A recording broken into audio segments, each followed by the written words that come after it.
Hey everyone, welcome you all to the YouTube channel God Blessings. So guys, today we are here to learn class 6 Maths NCERT book chapter 2 whole numbers exercise 2.3.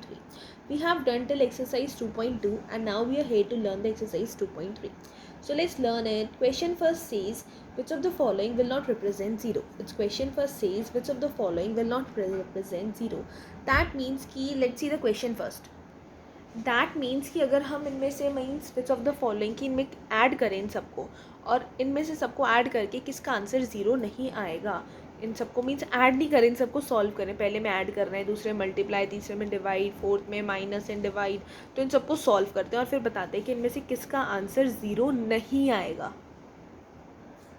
So question first देखते हैं कौन सा number zero represent नहीं करेगा. ए part है 1+0. 1+0. अरे 1 में 0 plus करेंगे क्या आंसर आएगा? 1 ही आएगा ना. तो दैट मीन्स इसका आंसर 1 आ रहा है. तो ये भी 0 रिप्रेजेंट नहीं कर रहा, मीन्स इसका आंसर 0 नहीं आ रहा है. तो that means it isn't representing the 0. तो पहला पॉइंट हमारा ये करेक्ट हो गया, जो 0 रिप्रेजेंट नहीं कर रहा. अब देखते हैं सेकेंड पार्ट, दैट इज 0 × 0. अरे 0 की मल्टीप्लाई 0 से करेंगे तो 0 ही आएगा. 0 की किसी से भी कर दो 0, तो मीन्स इट इज़ रिप्रेजेंटिंग 0. तो ये हमारा आंसर नहीं हुआ. थर्ड पार्ट देखते हैं 0/2.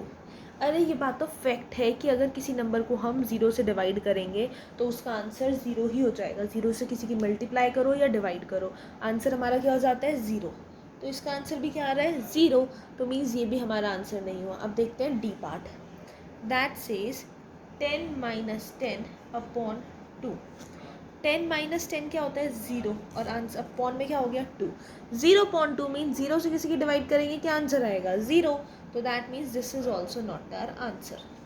ये भी हमारा आंसर नहीं हुआ. तो क्वेश्चन फर्स्ट का आंसर कौन सा है? A part, that is not representing 0. बाकी सबका आंसर 0 आ रहा है, लेकिन क्वेश्चन फर्स्ट का आंसर ही 0 नहीं आ रहा. So our answer is question first A part. Let's come to the second question now.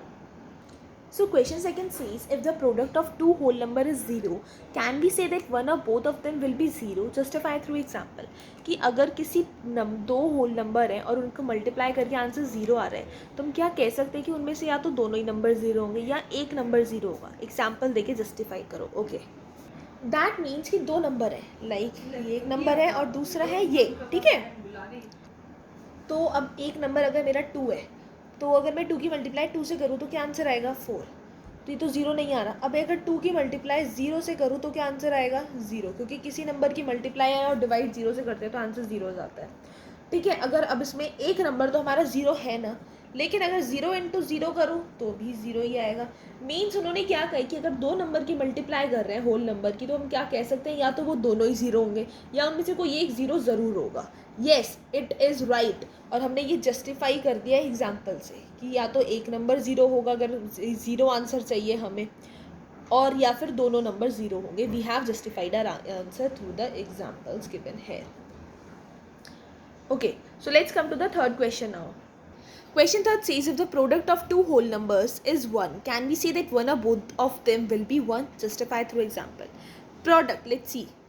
अब दो नंबर को मैं मल्टीप्लाई करूँ अगर 2 × 1, वो कह रहे हैं किसी भी दो नंबर की मल्टीप्लाई करो और आंसर तुम्हें मिल रहा है अगर 1, ठीक है. तो क्या उनमें से जो एक नंबर होगा वो हमारा मीन्स या तो एक नंबर उनमें से 1 होना चाहिए या दोनों 1 होने चाहिए. अगर एक नंबर 1 रखती हूँ मैं तो 2 × 1 तो 2 होगा, 1 नहीं होगा, ये तो रॉन्ग बैठ गया. अगर एक नंबर हमारा उन दोनों में से कोई भी एक नंबर 1 होगा तो हमारी सिचुएशन नहीं बैठेगी.